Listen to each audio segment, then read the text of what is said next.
생각을 해요. 이제 그게 문제예요. 우리는 금송아지를 만들 생각도 없고, 만들 생각이 없는 게 아니라 만들 금이 없어요. 그런 금이 없어요. 그러니 이런 엄두도 안 내고 이럴 필요도 없고 이렇게 생각을 하는데, 오늘 말씀을 여러분에게 들려드리면 우린 나만의 금송아지가 있는 거예요. 아주 잘 만들어 놓고 잘 보관하고 잘 섬기고 지금 그러고 있다라는 것을 깨닫게 되는 것이에요. 그래서 오늘 이 말씀을 통해서 이 출애굽 이후에 정말 큰, 이제 앞으로도 몇 번 더 위기가 있지만 뭐 여러 가지 물 없는 사건, 무리바 사건, 뭐 이런 사건들 쭉 있었지만 이게 보통 심각한 사건이 아니에요. 근데 우리가 생각할 때 이게 뭐 이 정도 뭐 그렇게 혼낼 수는 있겠다고 하지만 뭐 이렇게까지라고 생각하는 경우가 있고요. 우리는 막 크다고 생각하는데 하나님은 쉽게 이거를 용서해주고 용납하는 게 있고요. 그게 우리가 막 헷갈려요. 그러니까 우리가 보는 관점하고 하나님 보는 관점이 다르다는 걸 알 수가 있겠어요. 백성들은 이것을 하나님을 위해서 하나님이라고 섬긴 건데, 하나님 백성들이 느끼기에 하나님이 너무할 정도로 심각하게 이 문제를 다루니까 이 보는 관점이 확실히 뭔가 다르구나라는 것을 깨닫게 되는 것이고요. 우리도 나름 자기만의 금송아지를 만들어 섬기는 것이 얼마나 큰 후유증을 초래하는 것인지에 대해서 오늘 좀 깨달으시고, 나만의 우상 숭배인 금송아지를 철저하게 깨부시고 정리하고 없애는 그런 결단의 시간이 되기를 소망합니다. 자, 금송아지가 왜 이렇게 심각한데요? 이 금송아지가 하나님과의 언약 관계를 파괴해버리는 큰 죄악이기 때문에 이걸 심각하게 다루는 것이에요. 이스라엘 백성들이 금송아지를 만든 배경과 이유가 무엇입니까? 오늘 1절에 보니까 백성이 모세가 이제 하나님께서 불러가지고 모세를 불러서 뭐를 작업을 했냐면 40일 동안 그 작업을 하셨어요. 계명, 우리는 십계명이라고 통칭하지만 십계명 10가지 받는데 무슨 40일이나 걸렸겠어요? 그 얘기가 아니고 십계명만 받는 것이 아니라 모든 율법을 이때 받아요. 어떻게 제사를 드려야 되는지, 제사하는 거, 성막을 어떻게 지어야 되는지, 어떻게 운영해야 되는지, 성막에서 섬길 제사장은 누구를 뽑고 어떻게 진행해야 되는지, 또 백성들이 여러 가지 관계성 속에서 사회 질서를 유지하기 위해서, 도덕을 유지하기 위해서 어떻게 해야 되는지, 이런 법을 갖다가 총망라해서 듣기 때문에 40일이 걸렸던 거예요. 그리고 또 추정하기를 창세기, 출애굽기, 레위기, 민수기, 신명기를 모세의 오경이라고 하는데, 그러면 창세기는 누가 썼냐 이거죠. 누가? 모세가 썼다고 보는 거예요. 모세는 그러면 한참 창세기를 태어날 때가 아닌데 어떻게 썼냐 이거죠. 그때 하나님이 보여주시고 계시하셔서 어떻게 창조가 되었는지, 족장들이 어떻게 역사가 흘러왔는지를 들었기 때문에 그렇게 디테일하게 적을 수 있었다라고 추정을 하는 것이에요. 아무튼 40일 동안 산에 가 있는 동안에 아론 보고 백성들을 잘 이끌라고 했는데, 백성들이 생각할 때 언제 기한은 없으니까, 올라간 지 벌써 40일째 되니까 자기가 생각한 것은 한 뭐 일주일? 열흘? 뭐 이 정도면 내려올 줄 알았는데 40일이 되어 안 내려오니까 슬슬 뭐해지는 거예요. 자기가 생각할 때, 자기 시간으로 볼 때 더디다, 늦게 온다라고 생각하니까 슬슬 불안해지기 시작하는 거예요. 그리고 우리 어떡하지? 그럼 우리를 어떻게 앞으로 살아가지? 라는 어떤 불안과 초조감이 몰려오는 것이에요. 우리도 왜 금송아지를, 나만의 우상을 만드는 줄 아세요? 우리의 미래가 불투명하고 불안하고 초조할 때 나만의 우상을 만들게 돼 있어요. 그 동기가 그래요. 그리고 보세요. 뭘 오해하냐면 이렇게 오해하는 거예요. 32장 1절에 보면, 일어나라. 이제 아론한테 압박하는 거예요. 우리를 인도할 신을 만들라는 거예요. 신을 만들라. 이게 우상의 본질이에요. 기가 막힌 거죠. 자기가 만든 신을 섬긴다. 이게 얼마나 어이없고 아이러니한 것입니까? 우리가 누군가를 섬기고 누가를 의지한다는 것은 나보다 능가하고, 나보다 뭔가 뛰어나고, 나보다 뭔가 그런 자를 의지하고 섬기고 그런 거 아니에요? 근데 내가 만든 신, 내가 만들었다는 얘기는 내 수준과 내 범위에서, 내 능력에서 넘어서질 못하는 거잖아요. 이 말 뜻을 이해 못 하시는 것 같아서, 우리가 아무리 로봇을 만들고 막 프로그램을 만들고 그렇다 칩시다. 알파고가 이세돌을 이겨가지고 난리가 났었는데, 알파고가 그렇게 잘하는 이유는 그동안의 모든 그 바둑을 둔 것들을 다 자료를 해가지고 그것을 다 자료가 다 축적되어 있는 거예요. 그래서 이런 상황에서 이렇게 하면 어떻게 된다는 것을 순간 계산이 너무 빠른 거예요. 그래서 이렇게 두면 이렇게 하면 이게 이길 수밖에 없어요. 게임이 원래 처음부터 불공정한 게임이에요. 근데 그런 로봇 과학자가 그 얘기합니다. 바둑판에 한 줄만 더 늘려봅시다. 20줄인가요? 내가 알기로는 20줄인데 한 줄, 21줄 하면은 보나마나 100패 한대요. 누가? 알파고가. 그런 적이 없거든. 데이터가 축적된 적이 없거든. 그게 로봇의 한계예요. 로봇 무엇을 만든 것은, 사람이 만든 것은 그 만든 사람을 능가할 수가 없다고요. 근데 우리는 거기에 과도하게 의지하고 과도하게 하는 것이 하나님 입장에서 보면 기가 막히고 어이없는 일이라 이 말이에요. 자기가 만든 것을 신으로 섬긴다는 게 이게 얼마나 웃기는 일이냐 말이에요. 하나님 보시기. 우리가 생각해도 참 어이가 없어요. 자기가 만든 것을 섬기고 있으니. 근데 왜 이들이 그런 금송아지를 만들 생각을 했냐면은 1절에 보면 뭐라 하냐면 모세 곧 우리를 애굽 땅에서 인도해낸 사람은 어찌 되는지 알지 못하기 때문이라고 그랬어요. 이게 맞는 얘기입니까? 틀린 얘기입니까? 틀린 얘기입니다. 표면적으로는 모세가 인도한 것 맞습니다. 그러나 모세를 통해서 누가 인도하셨습니까? 하나님이 인도하셨잖아요. 이들이 근본 컨셉이 왜 우상을 만들 수밖에 없는지를 하나님을 몰라도 너무 모르는 거예요. 출애굽 10가지 재앙, 출애굽하기 전에 10가지 재앙을 이집트에서 경험했어요. 그리고 장자의 죽음을 통해서 극적으로 6월절 어린 양을 통하여 극적으로 출애굽을 했어요. 한몫 챙겼어요. 그것만 끝나는 것이 아니었어요. 홍해를 통과해서 세례를 받았어요. 뒤에는 쫓겨오고 앞에는 바다가 있는 그것을 육지처럼 건넜다고 그랬어요. 자기 눈으로 걸고 자기 발로 건넜어요. 그리고 자기를 쫓아오던 애국 군대가 물이 합쳐서 죽는 것을 바닷가에서 다 지켜봤어요. 마사 무리바에서 물이 없는데 물을 바꿔주시고 생수가 나게 하시고 만나와 메추라기는 오늘 밤에도 떨어지고 있어요. 모든 것이 하나님께서 하셨는데 이들은 뭐라고 하냐면은 하나님 안 보이니까 아니고 모세가 했다고 보는 거예요. 모세, 사람이.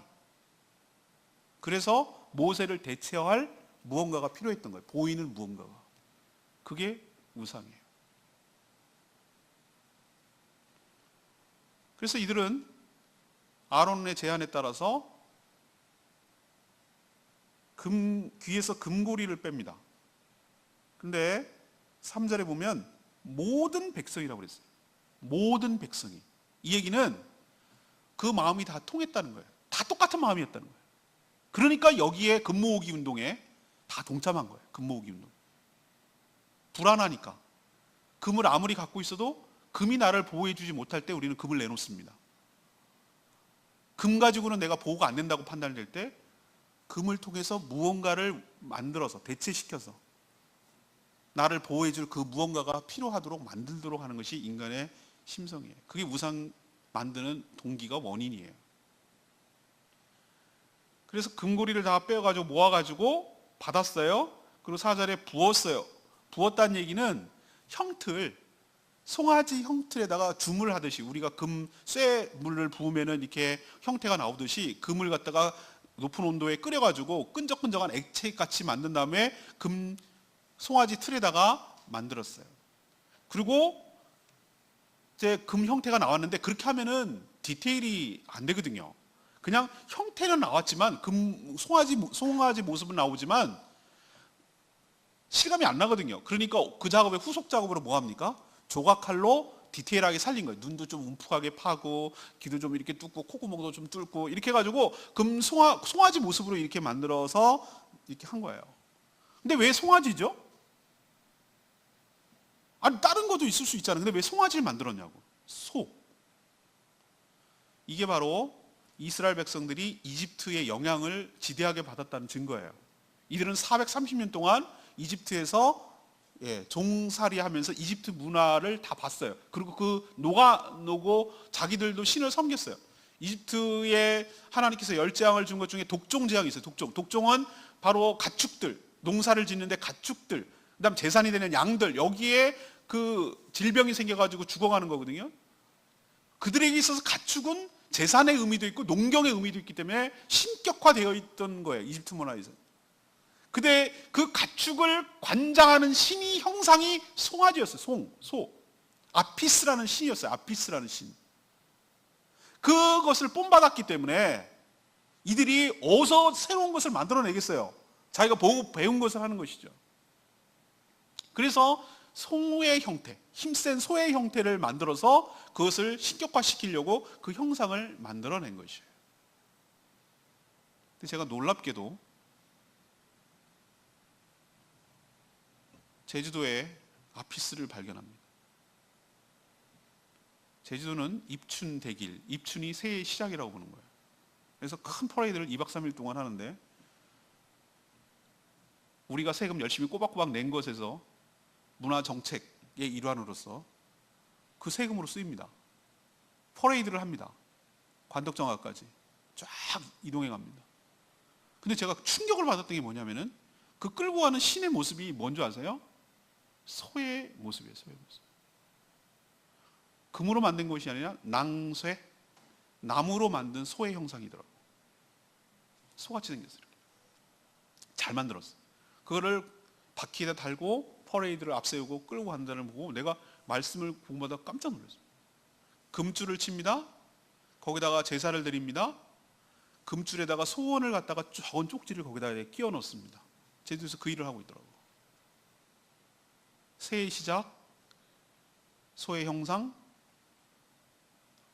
1년 동안의 무사한 영과 축복을 바라는 것이 시대와 상황과 모든 것이 그렇게 갭이 있는데도 불구하고 지금도 현대적으로 우리가 동시대에 재현되고 있다는 것에 굉장히 제가 충격을 받았다. 저는 우상의 본질이 뭐라고 생각하는지 아십니까? 우상은요, 자기가 일단 볼 수 있어야 돼요.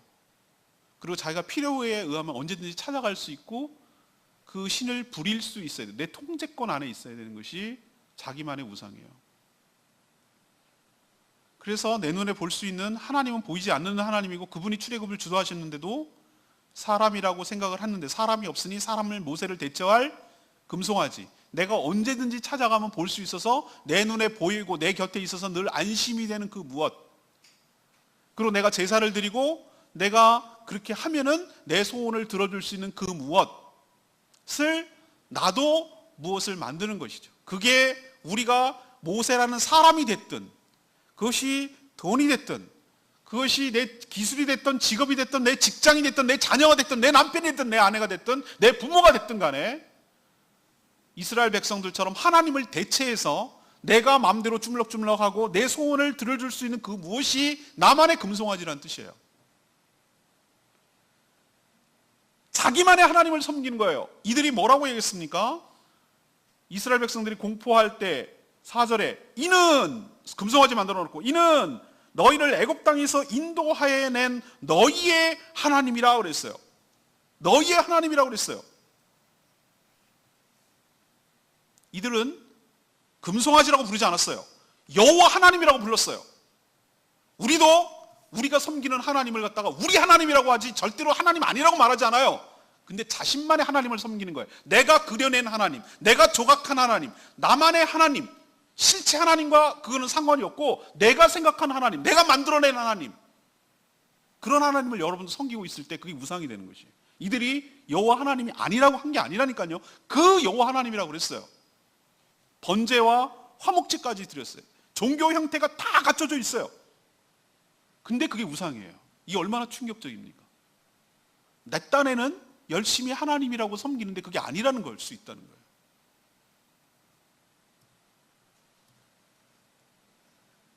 형상을 만들고 나서 제사를 드리고 나서 그들이 뛰놀았다고 그랬어요. 왜? 이제 안심이 되는 거예요. 내가 눈에 보이고 내 곁에 있으니까.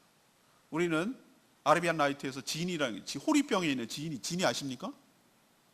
지니가 어플 이름이 아니고 여기 호리병에 들어있는 거인 그 있어요. 우리는 하나님을 지니로 생각해요. 평상시에는 나를 막 간섭하고 나를 막 이렇게 저렇게 하는 거 너무 불편하고 싫어. 그냥 호리병 속에 쏙 들어가 있었으면 좋겠어. 그리고 내가 항상 휴대하기 편해야 돼. 내가 갖고 다니는 거야. 갖고 다니고 언제 나타나야 되냐면 내가 뭔가 아쉽고 필요하고 뭔가 큰 힘이 필요할 때 지인이 도와줘 나오는 거야.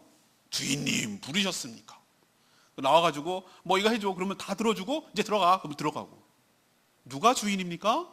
지인이가 주인입니까? 내가 주인입니까? 내가 주인입니다. 지인은 나보고 주인이라고 합니다. 근데 우리는 하나님을 어떻게 생각하고 어떤 하나님을 그려내고 어떤 하나님을 원하냐면은 지니 같은 하나님을 원합니다. 누가 하나님입니까? 내가 하나님이고 하나님은 내 종입니다.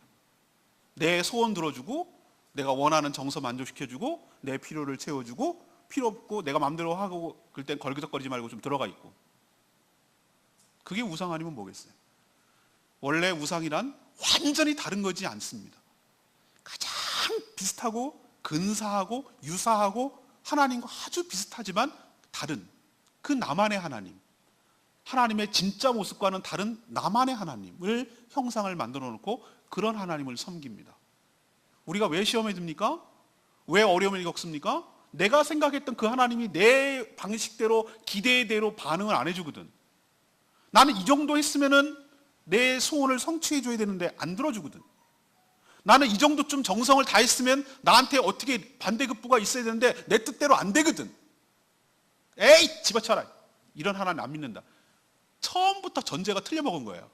원래 하나님이 아니었어요. 자기가 생각했던 그런 하나님이 아니고 자기가 만들어 놓은 하나님을 지금까지 섬기고 있었던 거예요.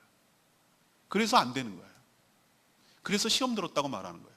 하나님 믿을 필요 없다고 말하고 하나님 없다고 말하는 이유가 거기에 있는 거예요. 처음부터 안 믿었던 거예요. 그게 하나님이라고 자기만의 착각 속에 있었던 것이죠. 하나님께서 왜 이 문제를 심각하게 다루는가? 하나님 뭐라고 십계명, 신해산 언약을 맺을 때 뭐라고 했냐면 십계명 1계명 2계명을 얘기했어요. 오늘도 우리 같이 사도신경을 안 하고 제가 일부러 십계명을 교독하게 한 이유는 그것을 다시 기억하게 하기 위한 거예요. 넘버 원, 너는 나 외에 다른 신을 두지 말라 라고 분명히 하셨어요. 독점권이에요. 독점권. 두 번째, 그럴까봐 하나님 아시고. 두 번째, 어떤 형태의 우상도 만들지 말라.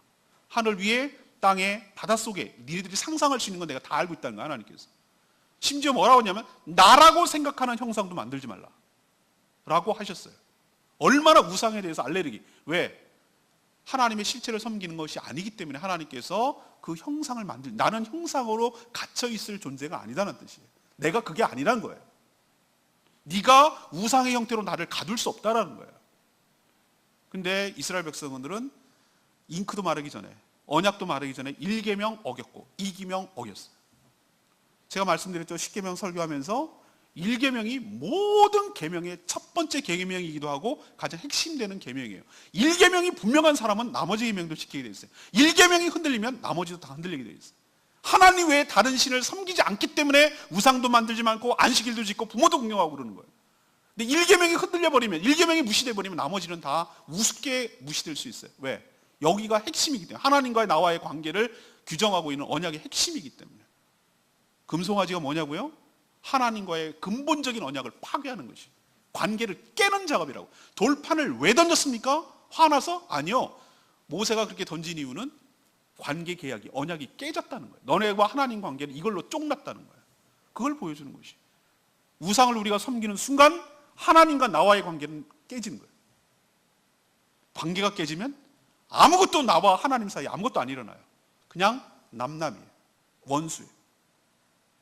그래서 이 문제가 심각하고 무섭게 다뤄지는 이유가 여기 있는 줄로 압니다.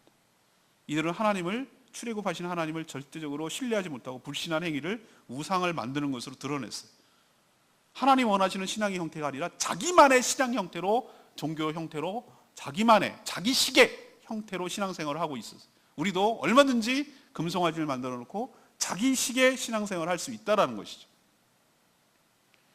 그러니 삼가 조심하고 이 문제의 심각성을 깨닫고 나만의 금송아지를 찾아내고 나만의 금송아지를 정리하지 않은 이상 하나님과의 관계에는 회복되기가 어렵다는 거, 여러분 심각성을 좀 깨닫기를 되기를 바랍니다. 두 번째 얘기는 이 금송아지는 그냥 그걸로 관계로 끝나는가? 그렇지 않아요. 아주 혹독한 대가를 치러낸다는 것을 깨닫게 해주세요. 관계가 깨지면 모든 게 다 깨지는 거라고 말씀드렸죠. 하나님이 산에, 시내산 위에서 모세에게 이 모든 상황을 다 얘기를 하셨어요. 모세는 지금 산 위에 있고 산 내려가지 않았어요. 모세에게 다 디테일하게 얘기했다는 얘기는 하나님 다 보고 알고 계시다는 뜻이에요. 하나님이 이런 분이에요. 금송아지로 제한되는 것이 아니라 어디나 계시고 무엇인지 다 보고 그 마음의 동기까지 살피시는, 그게 진짜 하나님이라고. 그래서 모세에게 얘기해 줄 수가 있었던 거예요. 그리고 모세한테 뭐라고 얘기했냐면 이렇게 얘기합니다. 7절에 하나님이 벌써 화가 나셨다는 것을 어디서 하냐면 7절에도 알 수 있어요. 모세한테 이르는데 넌 내려가라. 네가 애굽 땅에서 인도하는 네 백성이 부패했도다.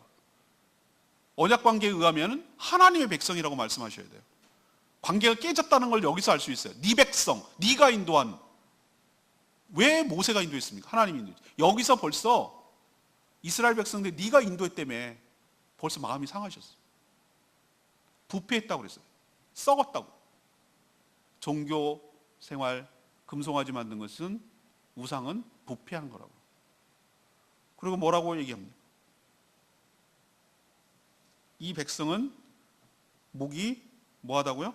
뻣뻣한 백성이로다.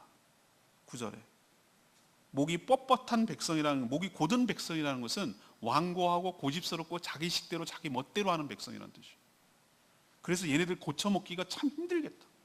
우리가 얼마나 종교라는 미명하에 자기 신념이 종교화돼 버리면은 이건 대책이 없어요. 제일 심각한 사람이 뭔지 아십니까? 저는 신앙생활하고 목회하면서 여러 성도들 많이 대하는데 진짜 대책 없는 사람은 자기 신념을 종교로 포장하는 거야. 하나님 뜻이라고 거기다 우겨버리면은 이런 사람은 미안한 얘기지만 조용히 떠나가야 돼요. 어떻게 손을 댈 수가 없어. 어떤 사람이 제일 편하냐면은 정말로 그것이 그런가 해서 백지장 같은 사람, 그려주면 그려주는 대로 하나님의 말씀이 장착돼서 그 말씀대로 살아가려는 사람이 정말 나중에 큰일을 해요. 늦어도. 근데 자기 고집으로 장착돼서 자기가 해왔던 신앙 습관과 행태가 절대 진리인 것처럼, 그것이 망고불변의 진리인 것처럼 거기 종교 신념화 해버리는 순간 대책이 없어요.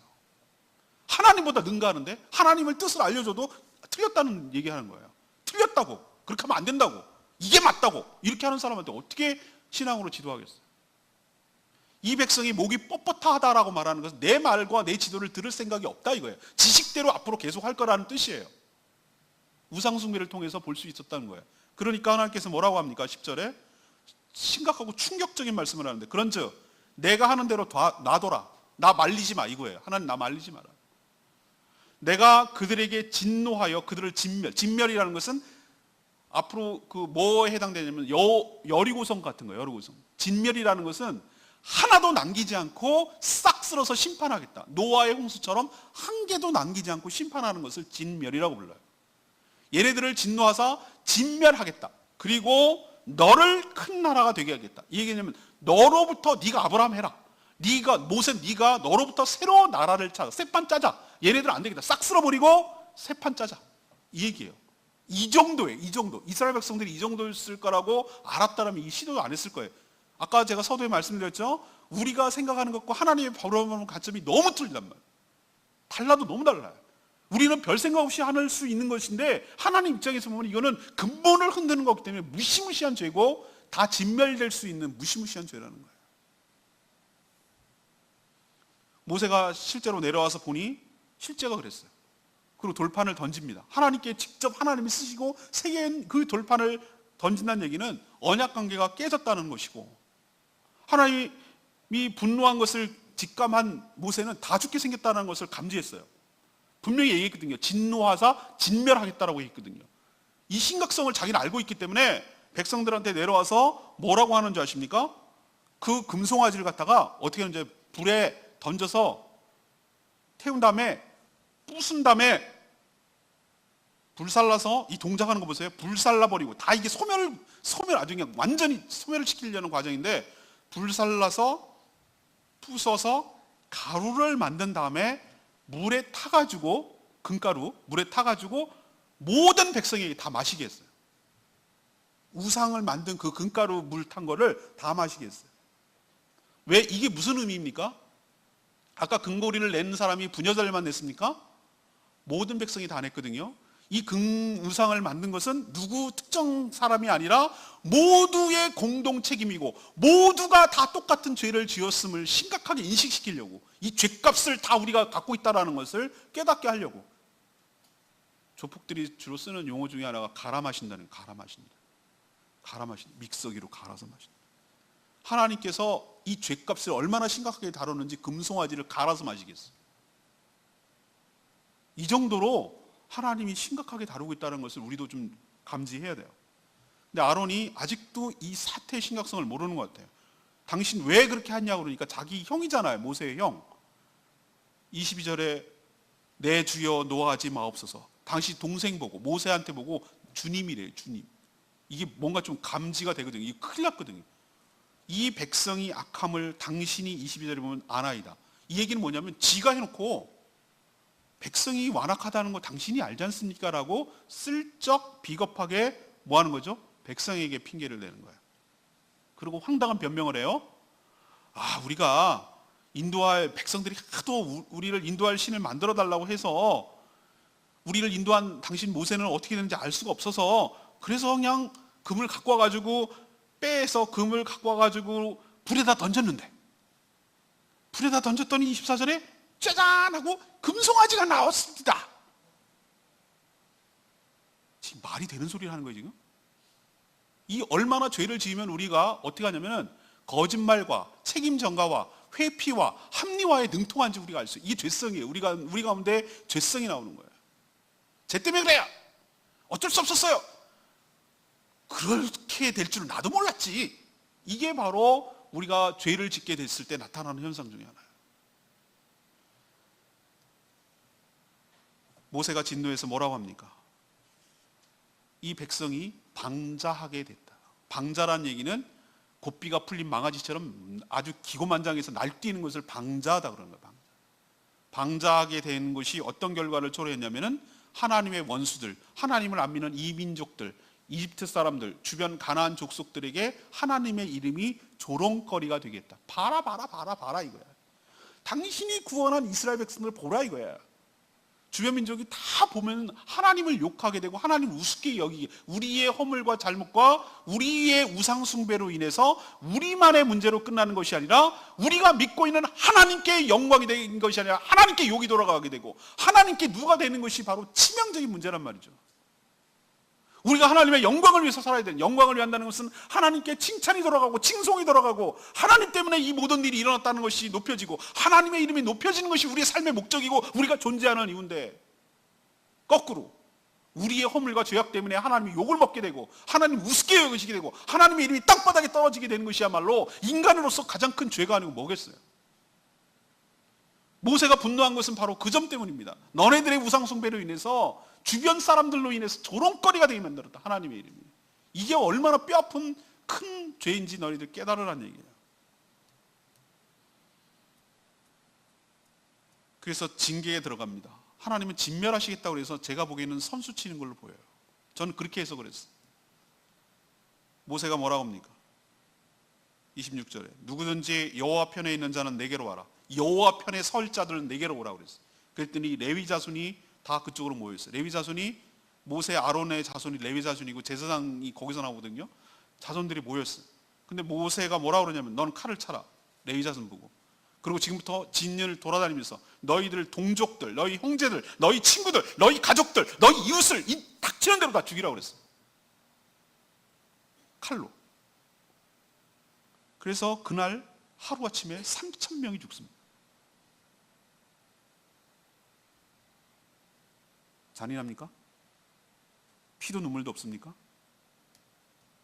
왜 이런 동족 간의 비극이 일어나고 하는 것이죠? 아니면 다 죽어요. 하나님의 계획은 진멸이에요. 진멸. 최소한의 희생으로 나머지를 살리려는 모세의 선수예요. 제가 보긴 그래요. 그리고 뭘 깨닫게 하냐면 너희들의 죄가 얼마나 심각한지를 깨닫게 하려는 것이. 이렇게 안 했으면 나머지 하나님의 칼에 의해서 다 죽을 수도 있어요. 그걸 깨닫게 하려고 하나님의 징계를 먼저 집행을 한 거예요.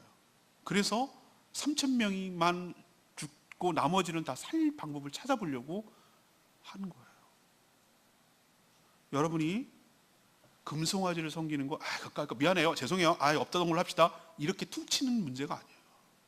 이것으로 인해서 후유증과 그 심각성이 얼마나 크게 다가오는지를 여러분이 좀 뼈저리게 좀 깨달았으면 좋겠어요.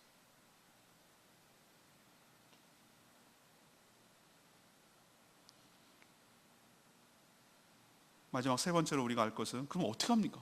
금송아지는 오로지 중보를 통해서만 회복될 수 있다는 걸 보여줘요.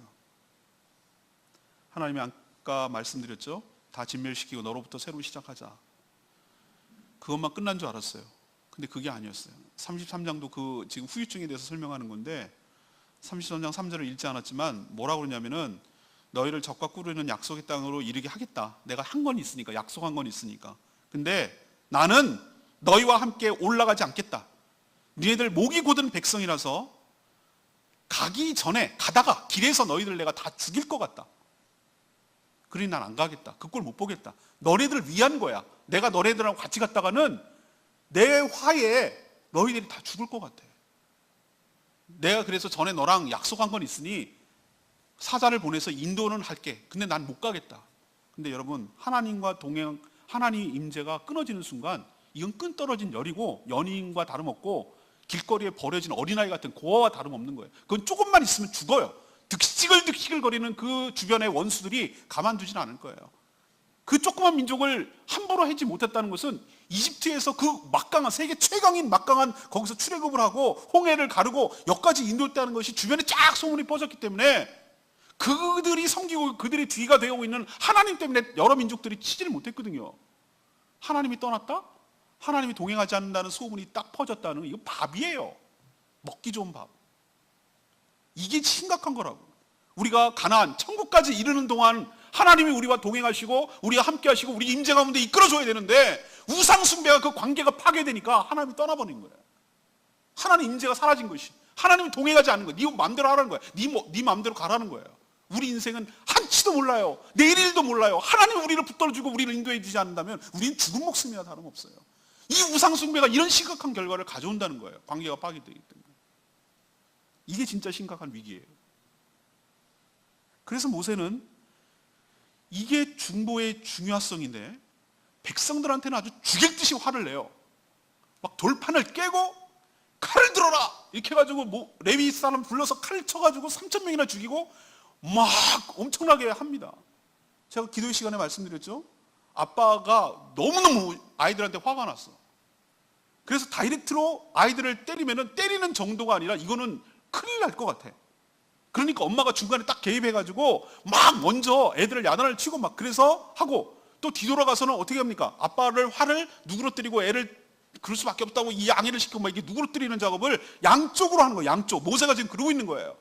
백성들 입장에 가서는 아주 단호하게 하나님처럼 아주 무섭게 이 심각성을 깨닫고 막 야단을 치고 이번엔 거꾸로 백성 입장에서 백성의 그 연약함과 아픔을 끌고 대표해서 어디로 갑니까? 하나님께로 나갑니다. 하나님께로 나가서 32절에 읽지는 않았지만 오늘 32절에 뭐라고 그래요? 하나님, 이제 벌써 3,000명이 죽었어요.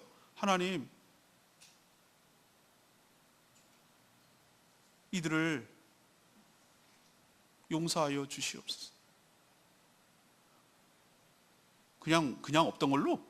아니요. 뭐라고 모세가 얘기하는 줄 아세요? 하나님, 저를 기록하신 책, 생명책에서 제 이름을 지워주십시오. 그러니까 저는 구원 안 받아도 좋습니다. 저는 지옥에 떨어져도 좋으니 저를 그렇게 하시고 이 백성들을 살려주십시오. 이게 백성들을 사랑하는 모세의 진짜 모습이지 칼 들어라 죽여버리겠다 이게 모세의 진짜 모습은 아니에요. 안 그러면 다 죽을 것 같으니까 그렇게 해놓고 하나님 앞에 가서는 자기가 죽을 테니 자기 대신에 죽이고 이 백성을 살려달라고 하는 것이 진짜 백성을 사랑하는 모세의 모습이에요. 모세는 하나님 앞에 그런 자기를 희생하는 마음으로 나아섰고 또 하나는 굉장히 논리적으로 언약의 근거에서 하나님께 설득했어요.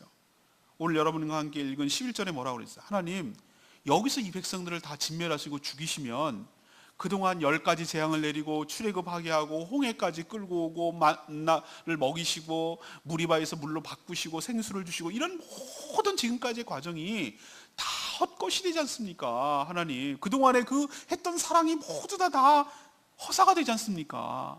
그러시니 안 됩니다라고 지금 설득하는 거예요, 하나님께. 또 12절에 뭐라 하면, 하나님 여기서 얘네들 다 죽이면, 백성을 죽이면 주변 나라 사람들이 뭐라고 하겠습니까?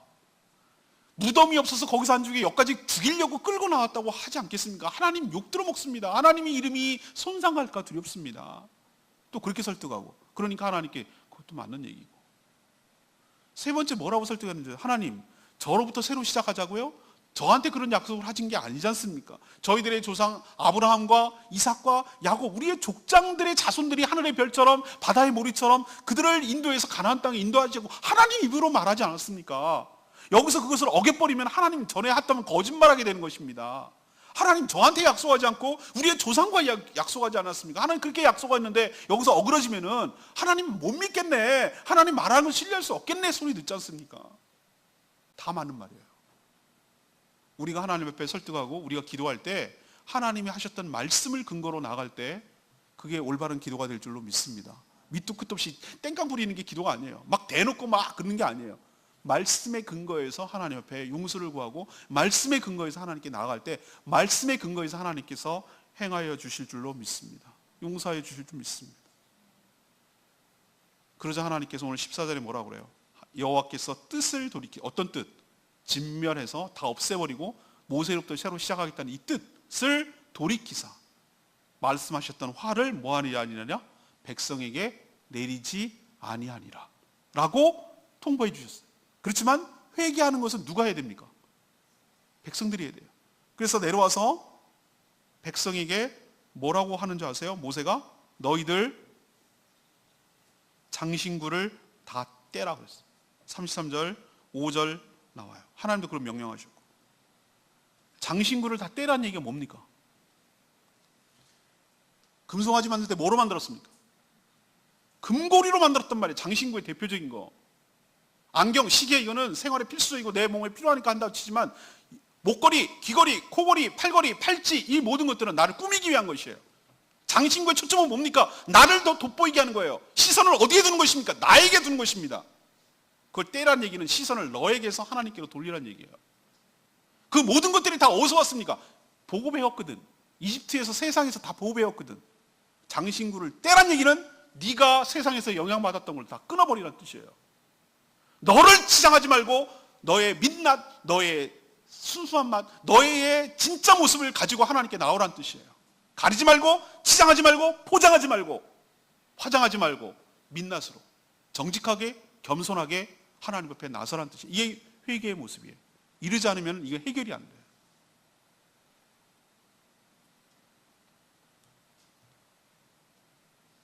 우리가 금송아지를 만들어서 잘 섬기고 있는데, 그런데 왜 이렇게 안 망할까, 안 죽을까?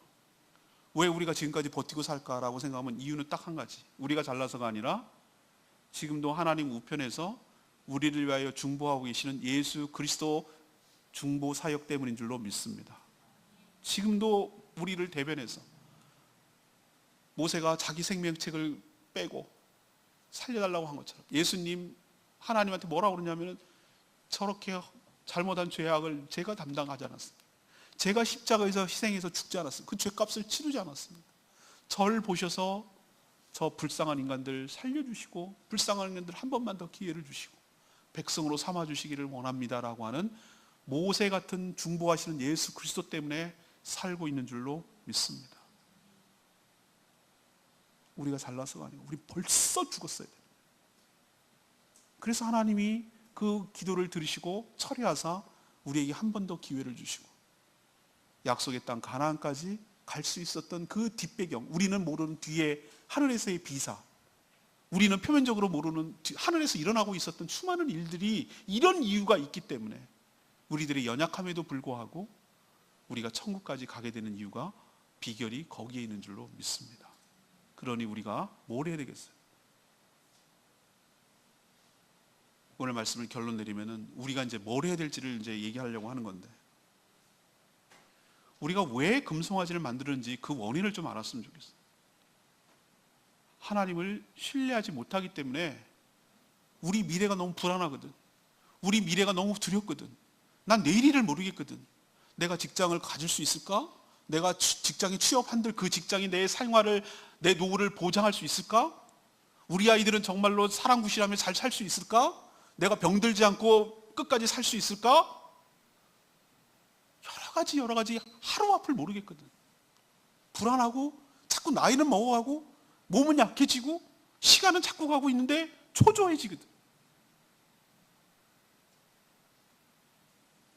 하나님 아닌 거 섬기지 않겠다니까요. 부처님 섬기지 않겠다니까요. 하나님 섬긴다니까요. 근데 나만의 하나님을 섬기고 싶은 거예요. 내가 만들어낸 하나님, 내가 생각하는 하나님, 내가 기대하고 있는 하나님, 그런 하나님을 만드는 것, 이게 바로 나만의 금송아지예요.